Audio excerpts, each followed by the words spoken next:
Hey y'all, welcome back. My name's Kris. Today we're going to work with home milled grains to make homemade bread. Let's find out, is it worth it? Stick around.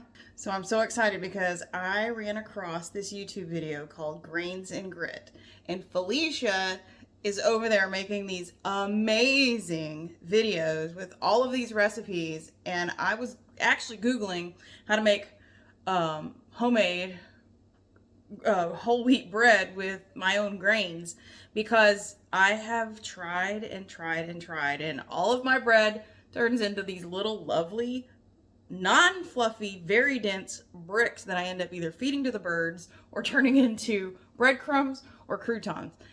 And you really can't do a lot with breadcrumbs and croutons. So I have been searching high and low, ran into Felicia, and I was like, oh, we're gonna try this. And guess what?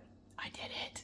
I did it. It works. So I'm going to take you along today because I'm just so thrilled that I actually have bread that tastes and acts and looks like bread, not croutons. So, all right, we're going to get into the supplies, the ingredients, and the techniques on how to make this bread actually look and feel so good. All right, here we go. All right, y'all, the equipment is quite simple. Scraper, measuring items, stand mixer with the whisk and the dough hook, a couple of bread pans, and that guy right there that's going to do all the work.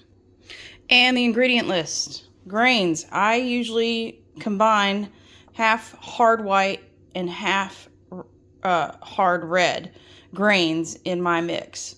Yeast, honey, salt, oil. That's it. All right, to your stand mixer, you're going to add 3 3/4 cup of warm water, and I just used warm water out of the tap, and I got most of it in the bowl. Next item on the list, 3 cups of fresh milled flour. So let me bring in my fresh milled flour for you. I lost my measuring cup. Oh, there it is. 3 cups of milled flour. I milled this yesterday, so it's nice and fluffy. So we're going to put in 3 cups to start with. This is actually going to use 9 cups total, which is a lot. We're going to make 2 2-pound loaves. All right, 3. The next item I need is 2 1/4 tablespoons of yeast. Cool. Let me get that for you. There is 1, 2, we'll call that 1/4. Alrighty. Now you'll notice we're going to start out with the whisk, not the dough hook, because this is going to be kind of a slurry, and I find that the whisk attachment just works better. All right, hang on, here we go.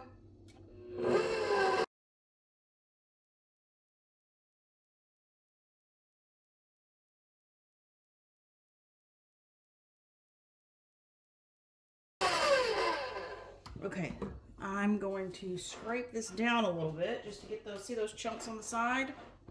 Let's get those off. Okay, just make sure we get everything in court. Ooh, you guys all right? I bumped you. Don't fall. You don't need to be a part of the bread. Okay, make sure, you know how you get that little chunk at the very bottom? KitchenAid needs to figure out how to make sure the flour doesn't get stuck in that little groove on the bottom. It's annoying. Okay, here we go. All right, let's keep on a rocket and get all this incorporated. All right, there you have it.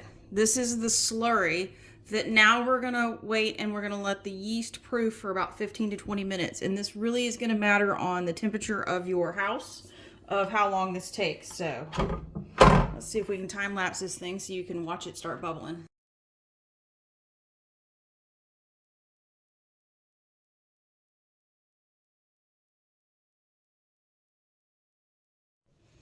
All right, hopefully that time lapse worked, but look at all the lovely bubbles that are in there. That looks great. That looks exactly how it should be. It's kind of rose up a little bit, tons of bubbles. So next thing we're going to do is we're going to start incorporating the rest of the ingredients. All right, we're gonna switch to the dough hook now. Oh, look at all those bubbles. They're so wonderful. Check them all out. It's really kicking and getting now.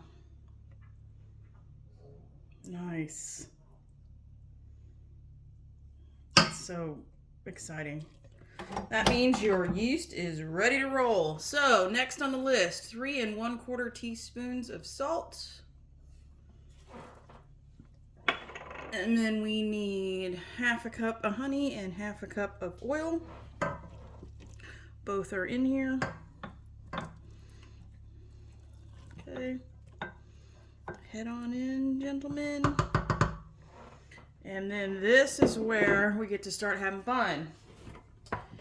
We need like 6 more cups of flour. So I'm gonna go ahead and put 3 more. So now we're at 6 cups total once we get this in. Like I said, I just milled this flour yesterday, so I'm not worried about sifting it or anything. Oh, look at the bubbles. And now we're gonna turn this on slow because I don't want to throw flour everywhere, and then we'll keep adding until the dough starts pulling away from the side.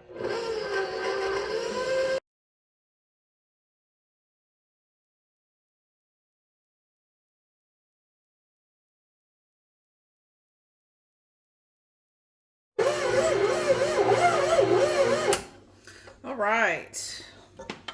It's been about 10 minutes of kneading in the KitchenAid.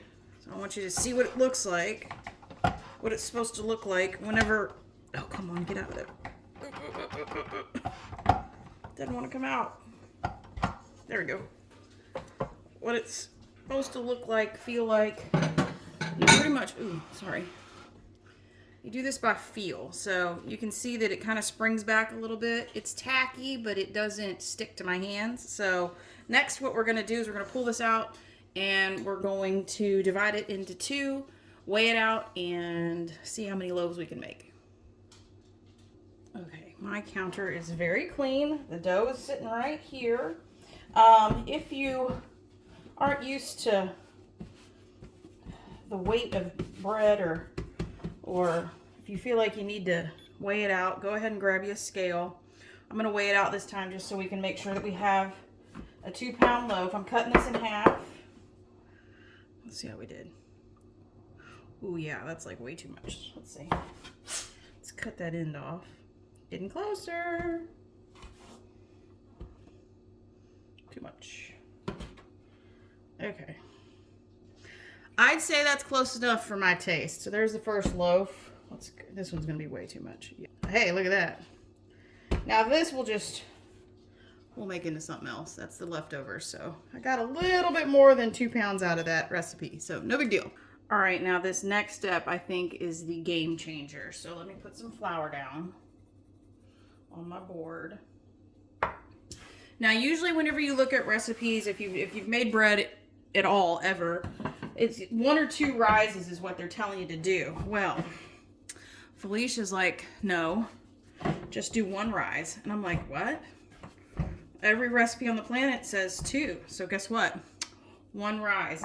The other technique that I learned is roll your dough out before you shape it, because there's a little technique of what she does that makes the dough, make sure that there's like no big holes when you cut it.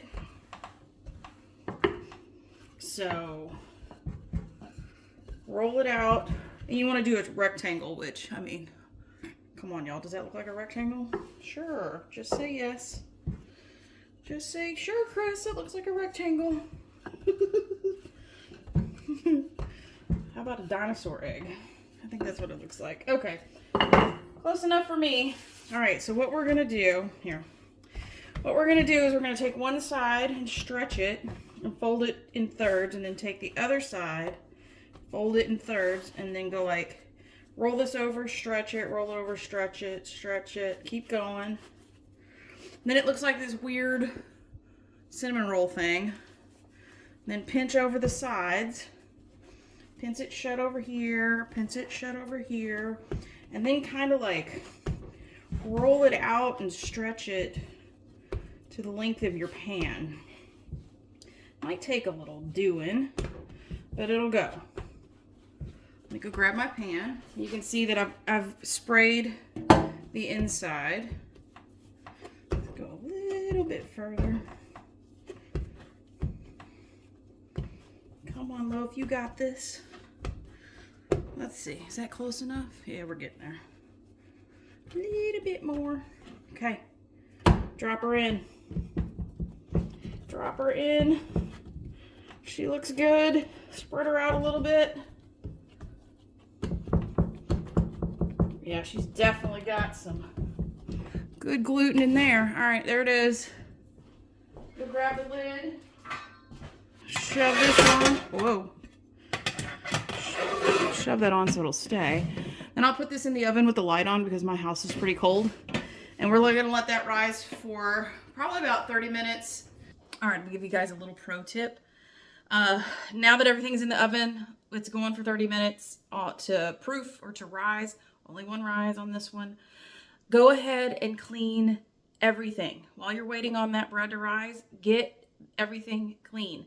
Why? Because all of that dough, if you've never made bread before, is going to turn into concrete and it's going to be crazy difficult to get everything off. So while you're waiting on everything to rise so you can turn the oven on, hurry up and get everything cleaned up and get that dough off of your mixer because it's concrete. And if you wait a little bit, you're going to be there for a while. So pro tip for the day. So we're back.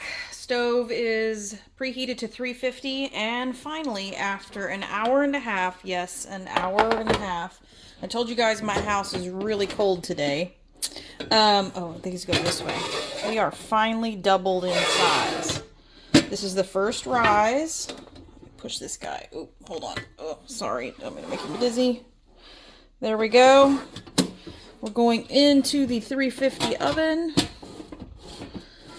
Get these guys in. And we'll put these guys on the bottom. I sure hope these turn out. This will be exciting if this works for hamburgers too. Okay, 30 minutes.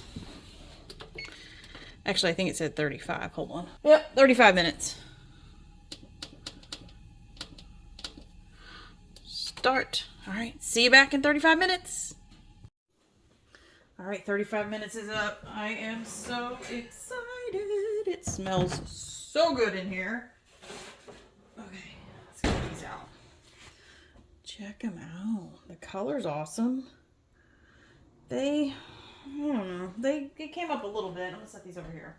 We'll look at those in a minute. I'm going to pull these out because we need to get them cooling. Oh, wow. Okay. They didn't rise all the way, but my house is freezing cold, so that definitely could play a factor in these rising today because we had some really good, oh, wow, look. Woohoo! All right. Now the only thing that sucks is we can't touch these or slice into them because they'll fall. So, okay, let me get them out of the pans and I'll be right back. Okay, they are so pretty. I'm hoping they're done all the way. It was 35 minutes. The color is awesome. They are extremely hot. That's the side view of them. See, they usually, in the Pullman loaf, they would be square, but I don't know, after an hour and a half, I felt like I couldn't let them sit anymore or let them rise anymore. So there they are, and we're going to let these completely cool all the way down and then cut into them. And here, let me do this. I mean, they're pretty good. These are the 3 buns. They look good.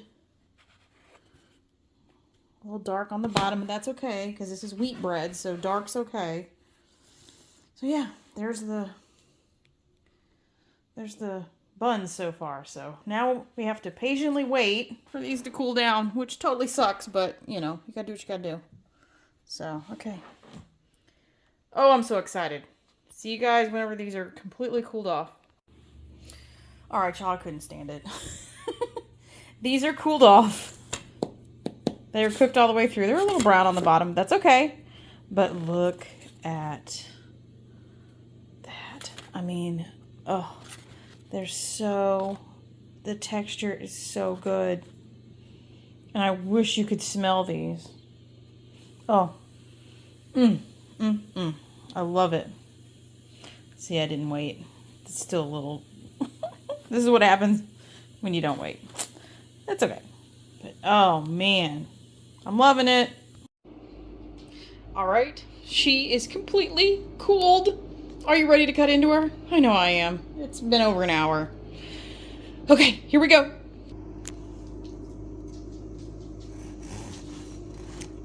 Oh, that's like butter. Okay, sorry. I didn't have my tripod in. Okay, wait for it. Oh, look at that crumb.